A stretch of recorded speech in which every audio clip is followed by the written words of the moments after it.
এরকমভাবে সারপ্রাইজটা কিন্তু আগে কখনো পাইনি। সবাইকে জানাই জুম্মা মুবারক। হ্যাঁ, আসসালামু আলাইকুম এভরিওয়ান। কেমন আছো সবাই? সকালবেলায় দেখলাম দাদু চলে এসেছে শাক নিয়ে। তো আমাদের বেশিরভাগ শাক এনার থেকেই নেওয়া হয়। তোমরা এনাকে কেউ চিনে থাকলে আমাকে অবশ্যই কমেন্টে জানিও। আর এই যে দেখলে আব্বাজি একটা মেথি শাকের আঁটি আর একটা বেতর শাকের আঁটি কিনে দিল আম্মাজিকে। কি ঠিক বললাম তো শাকগুলোর নাম? তারপরেই আব্বাজি বাজারে চলে গিয়েছিল। তো বাজার থেকে কিছু জিনিস এনেছে, যেহেতু ঘরের কিছু রান্না করার জোগাড়জাটি ছিল না, তাই উনি বাজারে গিয়েছিল। এদিকে এনেছে চিকেন, শাক আলু, বরবটি, শিম, বেগুন, ধনেপাতা, লঙ্কা এইসব এনেছে। আর এই দেখো আমাদের শাক বাছা হয়ে গিয়েছে প্রায়। আর এদিকে আম্মাজি শাক আলুর চাট করে এনে আমাকে দিল, বললো একটু খেয়ে দেখো সব ঠিক আছে কি। তারপর এখানে সিহান জুমা পড়তে যাবে না বলে খুব কান্নাকাটি করছে। ওকে ওর আব্বুজান ধরে বেঁধে নিয়ে যাচ্ছে। ও আসলে ফোন দেখছিল, তো ফোন দেখা ছেড়ে ও নামাজ পড়তে যাবে না, এটাই ওর জেদ। কিন্তু নামাজ তো পড়তে যেতেই হবে, তাই না? ছোটবেলা থেকেই তো প্র্যাকটিস করাতে হবে। তো যাই হোক, আজকে শুক্রবার, আমার অনেক কাজের চাপ, আমি একদমই রান্নাঘরের দিকে যেতে পারিনি।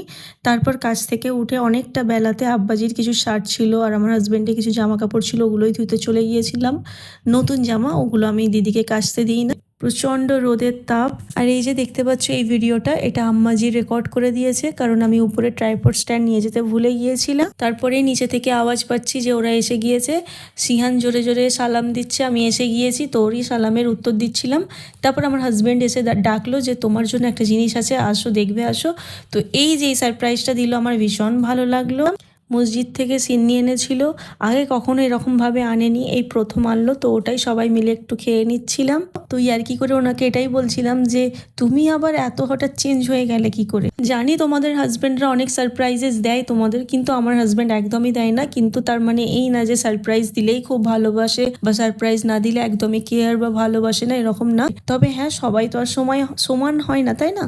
তারপরে এই যে গোসল করে বেরিয়ে চলে এসেছি, নিচে থেকে আম্মাজি ডাকছে যে ভাত কষানো হয়ে গিয়েছে, তুমি চলে আসো। তারপরে নিচে চলে এলাম, ভাত টাত খাওয়া হয়ে গিয়েছে। আর এদিকে সিহান শাকালুর চাটটা বেশ খাচ্ছিল। আসলে ওর ভাতে যদি ঝাল হয় ও ভাত খাবে না, কিন্তু এইসব চাট জিনিস যদি ঝাল হয় ও খেয়ে নেবে, একদম মজা করে খাবে। তোমরা ভিডিও দেখে হয়তো ভাবছো গোসল হয়ে গিয়েছে, খাওয়া হয়ে গেছে, মানে সব কাজ হয়ে গেছে।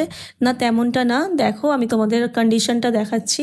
এখানে আম্মাজি রান্না করেছিল, যেমন অবস্থা ওরকমই পড়ে আছে, আমি পরিষ্কার করার সময় পাইনি। আর এদিকে বাইরে কাজ হয়েছে, ওদিকে খাওয়া হয়েছে, চারিদিক পুরো ঘেঁটে আছে, খুব অবস্থা খারাপ। তো অনেকটা টাইম ধরে পরিষ্কার করে নিয়েছি। তো তোমাদের আগের ভিডিওতে বলেছিলাম যে ইউটিউব থেকে আমি কিছু জনের নাম নেব, তাদের মধ্যে তাহিরা আহমেদ, কেমন আছো তুমি? হ্যালো সাইনাজ মল্লিক, কেমন আছো তুমি? Hello Hasiba, hello Arifa. Tata, দেখা হচ্ছে নেক্সট ব্লগে।